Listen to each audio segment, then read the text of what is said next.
everyone, this is Raina Carrillo with Purpose and Passion, and I'm so excited. For those that did know, my previous show was Straight from the Streets Radio. And today I have an awesome guest, Hen Gee Garcia, okay? So he's into production, he's in the industry. He's the founder of Art of Rap Latino, co-founder of Final Level Music. So I'm so excited to introduce Hen Gee at the studio. Hey, Raina. What's up, Raina? Should I call you Miss Carrillo? Yeah, Miss Carrillo. Okay, Raina. Mayor Raina. No, it's like It's cool. It's on Rodeo Boulevard, too. Yeah. If you come around your studio dirty, it's a bad idea. So you got to keep your license. Yes, make sure you're left legit. turn signal, right turn signal. You know what I'm saying? No false handicap signs. You got to really go into the codes around here. Beverly Hills is cracking. Yes, sir. Yeah. You remember when I was just in an office with no windows, and now I'm here in the beautiful studio in Beverly Hills. Yes. Thanks to Candace Barr. Shout out to Candace Barr, the owner of Lux Media Studios. What's up, Candace? How you doing? Yes. So I want you to take our viewers through a little autobiography. Like where are your parents from? Where were you born and raised? And how was your childhood going into high school? Okay, well, my name is Hen Gee for Henry Garcia. They call me Hen Gee for Henry Garcia, Hen Gee Garcia. So my brother's DJ, Evil Lee, Ice-T's DJ. We were born in Brooklyn, New York. Our parents, moms, and pops were from Central America, Honduras, so we're your Afro-Latinos. So we did the hip-hop back in the days and relocated to Los Angeles. We lived in the projects over there in Crown Heights, right next door to Bed-Stuy. So, and then we relocated because it was getting kind of wild out there in New York. Our parents say we didn't feel that because we were growing up in it. From Brooklyn, Weeksville Projects, we relocated to Cudahy, California, right next door to Southgate, where we met Cypress Hill. So, and we dominated that area within hip hop. We met the Kid Frosters, then we met Mello and Sin, and then we all became that Afro-Latino family, the hip hop. Then from Cudahy, Evil and I, we did all we could do within those Latino communities, and then we was looking for the black community because we just moved into the Latino community. We didn't know anything else. So when we went over there, we heard the radio, Uncle Jam's Army. We heard Ice-T, Egyptian Lover. They was rocking at Veterans Auditorium with Uncle Jam's Army. Rest in peace, Roger Clayton. And so we went over there. We met Ice. Ice was like, "What's up? Cool, this and that." We hit him up. Then he came to our house with the group formerly called Body Count. So, and then we came, Ice was rocking, we was rocking, me and Evil, we was rocking basically the style like the East Coast, like rock, throw your hands in the air, rocking the crowd, and Ice was talking player stuff. Yes. So that's how that kind of began. We just all got together, Evil till this day as Ice-T's DJ. And I was running with them as the Evil E's little brother. But I learned all the knowledge from back then to here. That's where I met all the Dr. Dre's, the Ice Cubes, when we all was beginning. And the Tupacs, all of them, we were family and friends. So that's the root of West Coast hip-hop. I love so that. That's where we started on the rap stuff till now. So now, Evil and I still run together. I talked to Ice. We started Final Level Music. Ice is the silent partner, but on Instagram you can see Ice-T is Final Level. So he's the captain of the ship. We're still doing our things. Got quite a few artists out right now doing their things. We got some short films. Ice is doing Law and Order, the longest show ran with a black man in it, if you know what I'm saying. So Ice was there for a long time. I was there in the intro as a young boy experiencing all this. So I took all of that knowledge and bringing it here now. And I didn't forget I did a few movies that Raina was in, one called Catching Hell in the City of Angels, and she was little fluffy with her little babies. I think it was the twins in her first stomach. Twins. Yeah, Catching Hell in the City of Angels. It's very interesting. That's another conversation. It was cool. Raina was there. And a couple of other gang interventionists was in there from the east side of Los Angeles, the projects, and it was great. And then after that, we did another film called The Art of Rap. That's where we got the Art of Rap Latino from. So the Art of Rap was when Ice-T interviewed like 50 of the most influential rappers, actually our friends, the Ice Cubes, the Eminems, the Snoop Dogg's, the Big Daddy Kane, the Melly Mel's, the Dub C's, the Dr. Dre's, the Eminems, the Kanye West. I mean, the list goes on. Dana Dane. So it was really hot. So from that day now, we're culturally connected. It's not as if we've thrown into the music business wanting to do it because we make money. Because when we were doing it before, there was no money. There was like 4 or 5 groups.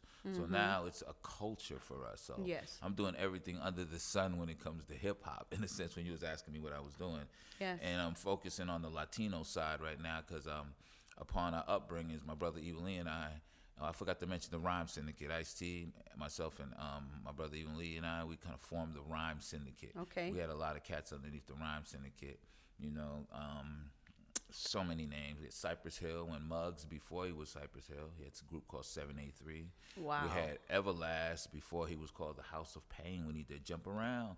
Jump Around, he was under us. Dub C, DJ Pooh before he did the movies Fridays with Ice Cube and what have you. Before the commercials with King T. We had King T. We had DJ Aladdin. He's one of the greatest DJs still right now. We had Dub C's brother, rest in peace, Crazy Tunes. We had Toddy T that did the Batarram, you know. Yeah, back in the I days. remember hearing that you know, voice. that's like the first generation of hip hop was all underneath our umbrella. We were like the modern day Wu-Tang Clan first. Yes. And then we brothered up with the Public Enemy, so we went on tour together because Ice and Chuck was saying the same word from different coasts. So from there, we jumped on we're the first West Coast group that jumped on a big tour with Dougie Fresh, Eric B. and Rakim, Biz Markie, rest in peace, Big Daddy Kane. You know, this called a Dope Jam Tour. So all of those experiences is in my DNA, so I'm doing everything. That's history. Yeah, with the younger generation, I seem to keep myself relevant because health before wealth, you know. Yes, of course. You know, so I'm not Mr. Super nutrients, or you know what I'm saying, dietitian guy, but I try to eat right and I stay sucker free. You know, any form of stress, I attack it first, see if I can handle it. If not, I just back up a little bit, let it do what it do, and just stay positive and focused. And that's, you know, we're here now, so. Yeah, Art well, of Rap, well, I'll tell you one thing. I met Hen Gee because of the documentary Catching Hell in the City of Angels, and we've been inseparable. You know what I mean? He's just like this vibe and energy as you hear him talk. It's, you know, he has a lot of history, a lot of knowledge. He's been in the industry for years. You know what I mean? So right now, you know, what would be the advice for young rappers that have talent? Like, what would be the advice for those young people? That's the first question. And the second question is, you know, when it comes to when it comes to final level music, what are you guys looking for? Well, I have a lot of people that do music. There's a few that I trust. Yes. So the ones that really want to do it and are talented are the ones that I really give a chance to. I was never looking for, but I'm down to help. Yes. So the ones that I like to work with, well, the advice that I would give is basically, you know, accept constructive criticism, because that's extremely important, because we all think ours is number one, and we should be thinking that because that's what mama and daddy taught you. But in the real world, like, just let other people give their constructive criticism. It could be a crackhead in the corner. He'll tell you what you sound like or what you're looking like if you're a dancer, and they unfortunately probably fell because of, you know, maybe drugs or family didn't understand them. There's different reasons, but you know, everybody got an opinion and respect it. You know, don't just look at yourself like you don't know what the next person's talking about when they tell you your shit stink. You know what I mean? 'Cause they got different scent. So, and there's some yes men. Stay away from the yes men, because they can't do nothing right for you, because everything you do is right. You can't fix the problems that you want to hear that's popping. You know. And another thing is, stay strong, keep going. When you fall, you know, professionals fall, so they got to get back up and stay strong. You know, even Beyonce practices. That's all I got to say. Yeah, you know, exactly. Practice makes perfect. Perfect. Yeah. And so, when you talk about you looking to help the Latino rap artists, like, share that, because you know that's sometimes, like, you know, when you're growing up, you find that sometimes the Latino rappers, well, especially Chicano rappers, kind of get a hard time trying to get a deal, because people always say, like, well, you know, they're too much on the lowrider stuff. You know, they sound too much like essays. We need something that can bang, you know.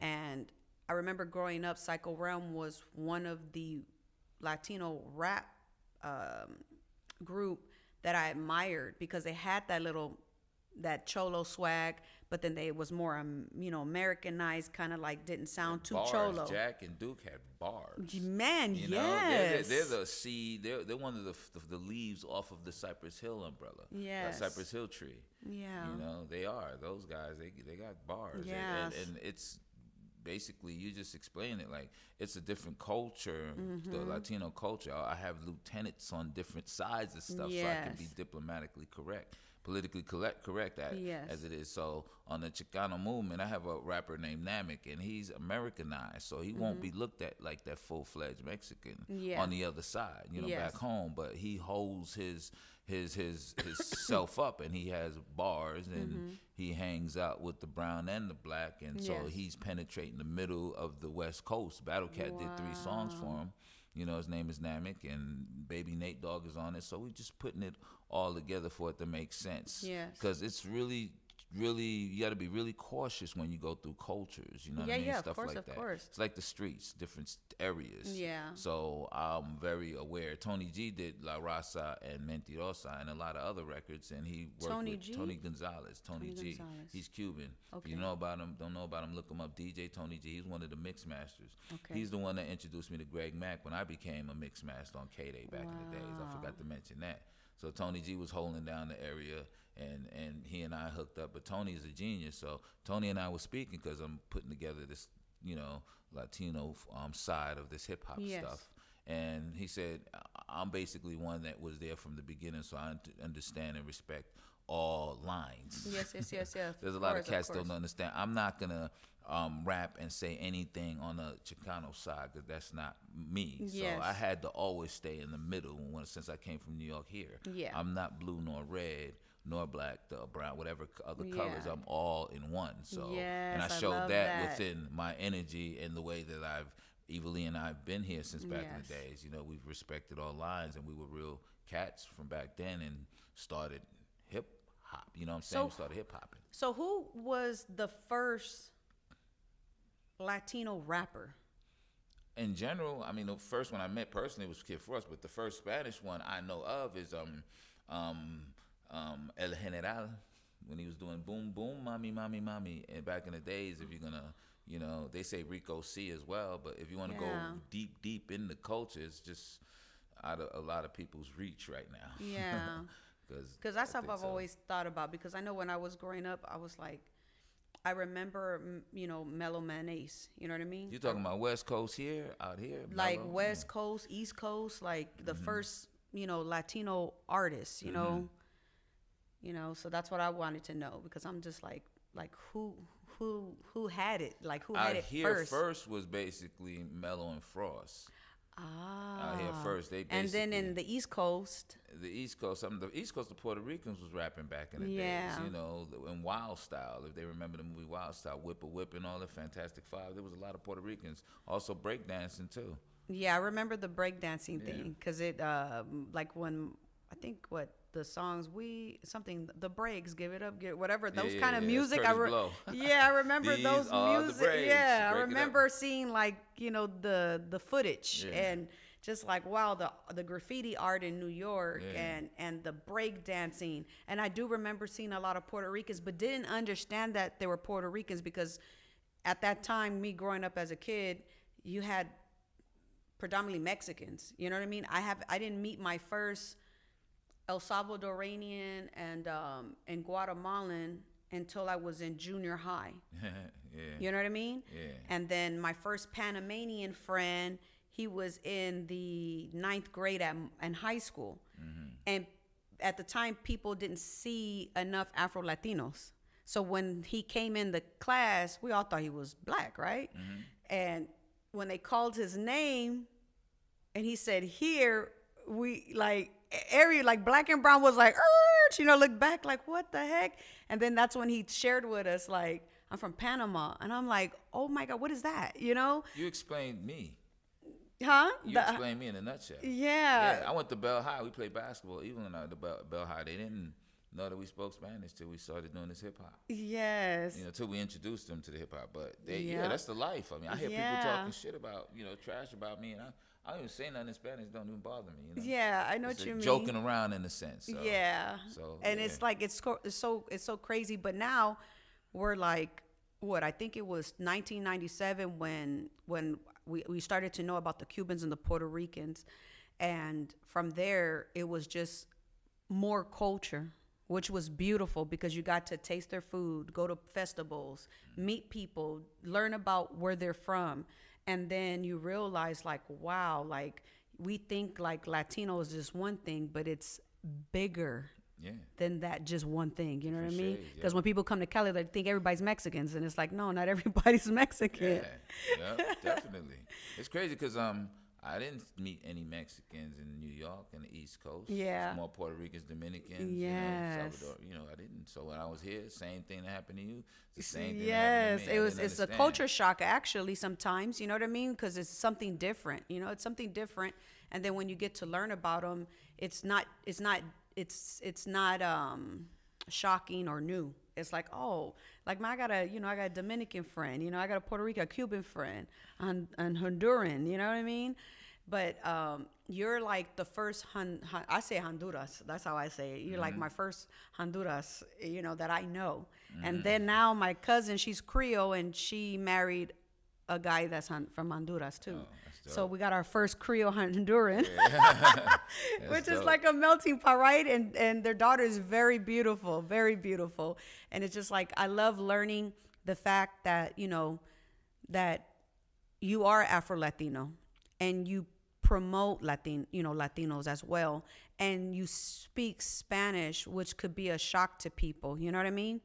And I just think all the way around, you have a gift and a talent to be able to, Maneuver. yes, Thank you. in It's- both worlds, and it's rare that people can do that. You know what I mean? It's they say we're the minority, but we're the majority. So that's Yes. two of those. You know what I mean? Yes. I can collect 2 checks. Yes, you can. On Uh-huh. that note, Yes. I tell my kids sometimes, I say, not sometimes. My son actually speaks like 6 or 7 languages. Wow. But, he knew what it was when it was earlier. He likes women, so he speaks to them in different languages. Yes, And he's and- the king of bachata, Steven Steakhouse. That's crazy, ain't it? Oh, wow. Yeah, my son. So That's awesome. that's that. Well, I wanted to tell the viewer, no, well, not tell the viewers, but how can the viewers find you on social media? HenGee Garcia. Hen Gee Garcia. Just put on the On Google. Instagram? Put on the Googles everywhere. Okay, so they okay. can holler at me, Facebook, Twitter. I'm mostly on the gram. LinkedIn for the business people. So what's your next project coming up? We're putting our artists out. Fetty DeMarco. That's Tookie Williams' nephew. That's Ice-T's protege, Fetty DeMarco. We have Namix doing an EP, 3-song EP with Battle Cat. We have one song out called Priceless. The video's dope. It's about black and brown in a sense. Yes. In some humorous, dope way. You should check it out. It has Noel, the actor, in there. It has, Baby Nate doing his thing, Battle Cat. Razkaz in there did a feature. CC the Mamacita from our K-Day. girl, she's up in there. Brianna from Power 106 is up in there. So we got a couple of local celebrity features Yes. on that, having fun, putting the black and brown together. We got M. Dot, he's from Detroit. He has a record with Mozzie. It's doing pretty hot. He's doing a Yes. short film that I'm in. It's pretty interesting. So it's pretty dope. He's from he graduated from the LA Film School, so he's putting his skill together Yes. on that note and showing his art. And that's another thing that I like. If you practice, makes perfect. So don't just switch reels. Just stay in your lane, and Yes. you understand what walk you're going through rather than trying to change and transfer. Yeah. That's confusing. It looks good on TV, but it's not for everybody. Yes. What you do is what you do. Started from the bottom. Now we here. Like start from the Yeah. bottom, you go up. So, and who else? I got Daniel Peter. He's pretty high. He's a music writer, an artist. He's doing a feature with Zaim. Zaim is Ice's artist. He's pretty dope. He comes from the Force MD family. They're pretty high. They got a nice couple of songs. 6 Easy. He's from down south, the Midwest, and he got some bangers coming out. And who else? Did I miss anybody? I don't think I did. Yeah, and then we got some girls we working on, some female Latinas. They're pretty hot, and I plan on doing stuff with Dr. Dre on that one and Ice-T collectively. Yes. And the Art of Rap Latino that's coming. We're doing it this summer at West Coast Creations in Burbank. So if you get an invitation, it's gonna be real sweet. Well, so, I need my invitation now. Shoot. We're gonna do that. We're gonna show the art of rap. A couple of rappers with skills and stuff like that. It's basically Art of Rap Latino. Not that they necessarily need to speak Spanish, but of the Latino descendant. Yes. So they don't have to know how to speak Spanish, but mix it in bilingually or what have you. Yes. So we're gonna do that. They're gonna do their singles and a couple of songs, keep it nice and fly. So if we have some Latino artists, obviously, that are just, doing their thing, like, how could they reach out to you, to see if you can help them in the industry? On that one, they could hit me at Art of Rap Latino, the Instagram. Okay. We're just setting that off right now because there's a lot of other things we were doing, but right there, we're activating that real soon. Yes. And the sponsors that we're doing that with is a couple of friends that they're going to be in the Olympics. They're break dancers, so it's going to be really hot. Okay. So we're putting the elements. Hip hop has 4 elements, so we put Please share the 4 elements with us. Okay, it's graffiti. There's dancing, like break dance, pop lock, and DJing and MCing. Ah, okay. You didn't just educated all of us today. Those are the 4 elements, Yes. There's other ones that can complement those that you can succeed, like merchandise and stuff like Yes. that. NFTs, it goes on to promote those 4 elements. Yes. And then that's a culture that you can wrap your Wow. soul and your life around. It could buy you big houses and stuff. I was at Dr. Dre's house leaving one day. He said, Hen, I got this through hip hop. Yes. He ain't lying. Yeah, he's not lying. Yeah, he's not lying. He stayed consistent through the storm, through everything. Yes. He got it. Yes. So, Wow. He's a good dude. Well, too. hopefully one day I can get Dr. Dre in the building and interview him because he is history as well. And, when you grow up in the West Coast, you have people that you admire, like mine's is Dr. Dre, mine's is Sugar Free, Tupac, rest in peace, Psycho Realm, Cypress Hill. So, the list goes on, so on and so on. They're hearing you. Give you a call. Some of them you could do it remotely also, right? Yes, Yes. yes. I'm just throwing that out there. Yeah, no, of course. We could do it remote. I'm not tripping. I can sit here now. Like, if it's Dr. Dre, I will come to his house or studio and set this whole place right there in the comfort of his home, just like Big U does his interview with the celebrities. That's what's up. Yep. So thank you, viewers, for tuning in. And thank you, Hen Gee, for sharing your story to empower, inspire, and teach awareness. That's because without you, we wouldn't be able to get that history, to get that knowledge. You know what I mean? Appreciate you. Thank you for having me here. You're welcome. I'll tell you, I said, what's up? What's up? I Bill? will. What's up? Until then, this is Raina Carrillo signing out with purpose and passion. Peace. Glutathione is a big word. It's the body's own master antioxidant. It's a scavenger for free radical, bacteria, and viruses. There are no products in the market with the ingredient NASET. NASET increases the production of glutathione that's in our body already to strengthen and enhance our immune system, elevate sense of well-being, support muscle strength and endurance, cognitive function, and liver support. It helps with increased energy and blood sugar regulation. Get your bottle of GSH Plus from